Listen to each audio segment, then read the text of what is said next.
పడాలనేటువంటి సందేహాలు, ఈ బోనం కింద పడినట్లయితే రాష్ట్రానికి అరిష్టం కాబోతుంది అనేది చాలా మంది అడుగుతున్నారు. అసలు పడదా లేదా? నా బోనం అసలు పడలేదు. కానీ బోనం ఏదైనా బోనాలు సమర్పించే వాళ్ళు శివశక్తుల బోనాలు పడితే మాత్రం రాష్ట్రానికి అరిష్టం. అది వాస్తవం.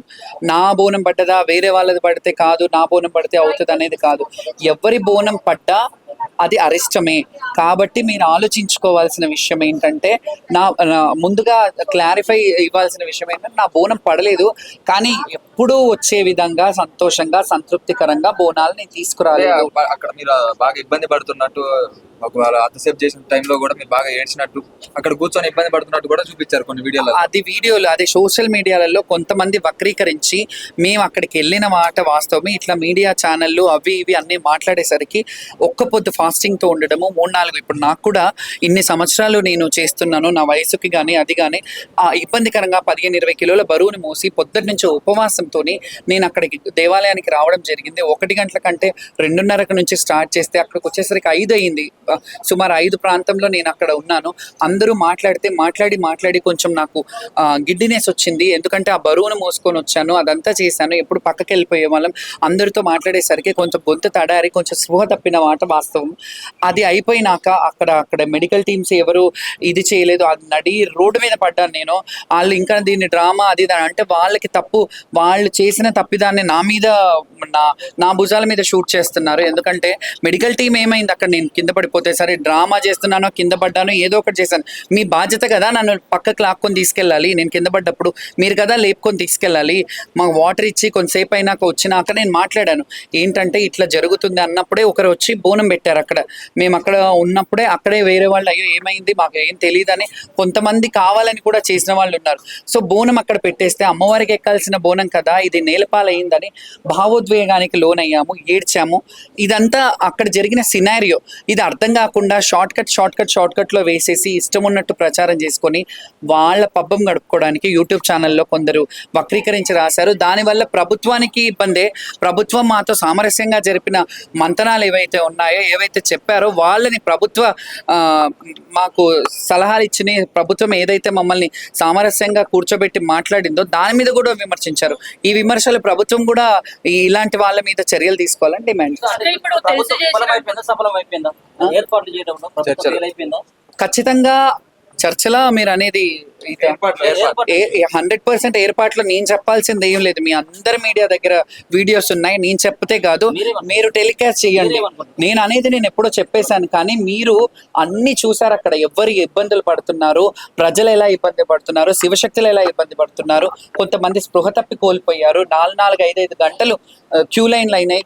గతసారి ఇట్లా లేదు. వీళ్ళే లాస్ట్ ఇయర్ కూడా వీళ్ళే ఉన్నారు. మరి వీళ్ళే చేశారు. అప్పుడు వీళ్ళని అనడానికి లేదు కదా, ఈ ప్రభుత్వమే చేసింది కదా. లాస్ట్ ఇయర్ గత ప్రభుత్వం చేసింది, ఈ ఇయర్ ఈ ప్రభుత్వం కాదు కదా. లాస్ట్ ఇయర్ చేసింది బాగుంది, ఈ ఇయర్ అసలు బాగాలేదు అని అన్నారంటే ఖచ్చితంగా ఈ ఇయర్ కొన్ని లొసుగులు ఉన్నాయి, కొన్ని ఇబ్బందులు ఉన్నాయి. కాబట్టి ప్రజలు అలా వాళ్ళ ఆవేదన వ్యక్తం చేశారు. జోగిరులకి ఎందుకు ఇబ్బంది అవుతుంది? సామాన్యమైనటువంటి భక్తులు పెద్దగా తీసుకొచ్చి ఉండొచ్చు ఒకటి 2 చోట్ల, కానీ ఎందుకు జోగిరులనే ప్రతిసారి? మీరు అందరూ కూడా లైన్లలో మైకులు పెట్టారు. ప్రతి ఒక్కరు ఇబ్బంది పడ్డామని చెప్పారు. కొంతమంది జోగినీలే కాదు, మాది ఎప్పుడూ ఉండేదే. మాది ఈ ప్రభుత్వము ఎప్పుడు ఏంటి జుగల్బందీ చేస్తూనే ఉంటది మాతో. కానీ కామన్ పబ్లిక్ ఏదైతే ఉందో వాళ్ళందరికీ మీరు మైకులు పెట్టి అడిగారు కదా, అవి చూసుకోమనండి. అవి చూసారు కదా, మీ ఛానళ్ళలోనే చూస్తారు కదా. ఇప్పుడు నా వీడియో వేసే కింద అన్ని అవే ఉంటాయి కదా. సో ప్రజలు చెప్పింది నేను చెప్పింది కాదు. కానీ నేను కూడా సంతృప్తిగా లేననేది మాత్రం. చర్చలు ఎంతవరకు సఫలమైంది? మంత్రి గారు అప్పటికప్పుడు చెప్పారు, కానీ ఎండోమెంట్ మినిస్టర్ గారు మాట్లాడలేదు. అదొక్కటే కొంచెం బాధ. ఆమె అంటే ఒక మహిళా మంత్రి ఉన్నారని చాలా సంతోషిస్తున్నాను. కానీ వాళ్ళు స్పందించి ఒక విమెన్ కాబట్టి ఇలా జరిగిందని తొందరగా పిలుచుకొని మమ్మల్ని ఇట్లా కాదమ్మా మంచిగా చేద్దామని వాళ్ళు పూనుకొని వాళ్ళు కూడా మమ్మల్ని సహకరించి మళ్ళీ బోనాలు చేద్దాము, ఏదైనా జోగు బోనాలు తీయండి, ఈ రాష్ట్రంకి మంచిది కాదని ప్రోపగెండా వెళ్ళిపోయింది. నిజమే, అది మంచిది కాదు ఇట్లా బోనాలు పడిపోవడం. మీరందరూ వచ్చి బోనాలు చెయ్యండి అని అంటే ఖచ్చితంగా మేము సపోర్ట్ చేస్తాం కదా.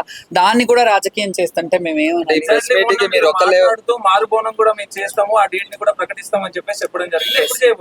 అదే ప్రభుత్వం ఒకవేళ మమ్మల్ని అడిగి చేపిస్తే చేస్తాము, లేదంటే ఎవరు పూనుకొని ఏ ప్రభుత్వంలో ఉన్న వాళ్ళైనా సరే, వీళ్ళు ఉంటారో రేపు వాళ్ళు ఉంటారో ఎవరుంటారో మాకు తెలియదు, ఎవరు సగౌరవంగా బోనాలని, జోగినీల బోనాలని ప్రత్యేకమైన గుర్తింపు ఇచ్చి వాళ్ళకు ప్రయారిటీ ఇస్తారో అప్పుడు ఆ గుళ్ళల్లోకి అడుగులు పెడతాం మేము ఘనంగా. జోగిని ఇట్లా చేస్తుంటే మాత్రం గుళ్ళల్లో దేవాలయ దర్శనాలకు కూడా మీరు మమ్మల్ని ఇట్లా ఇది చేయడము, ఇట్లాంటి ఇబ్బందులు పెట్టడం మాత్రం తగిన ఇది పద్ధతి కాదు. అంటే మీకు సపోర్ట్ ఇంకెవరు రాలేదని మీరు ఒక్కలే వచ్చి ప్రెస్ మీట్ పెట్టాల్సి వచ్చింది. 2 రోజులు ఉంది బోనాల పండుగ. అందరూ ఎవరి ఇళ్లలో వాళ్ళ పండుగలు ఉన్నాయి. ఇప్పుడు నేను ఎందుకు వచ్చానంటే ఇక్కడ పర్సనల్ గా నా మీద అటాక్ చేస్తున్నారు కాబట్టి నేను వచ్చాను. చాలా మంది ఉన్నారు, చాలా మంది వస్తుంటారు. మీరు రేపు ఎక్కడన్నా కనిపిస్తే కూడా వాళ్ళని అడగొచ్చు. మీకు కూడా చాలా మంది కాంటాక్ట్స్ ఉంటాయి, వాళ్ళని కూడా అడగండి ఈ విషయం. ఇవాళ రాలేకపోవడానికి రీజన్ ఏంటంటే ఇది వ్యక్తిగతంగా నా మీద కొందరు విమర్శించారు. ఈ వ్యక్తిగతమైన విమర్శను నేను ఇది చేయడానికి నేను వచ్చాను. ఎవరు మేడం మిమ్మల్ని పర్సనల్ టార్గెట్ చేస్తున్నారు? కొన్ని యూట్యూబ్ ఛానల్స్ పేరు చెప్పొచ్చా? నేను వాళ్ళకి నోటీసులు పంపిద్దాం అనుకుంటున్నాను. ఆ నోటీసులు పంపించాక మీ అందరికీ చెప్తాను.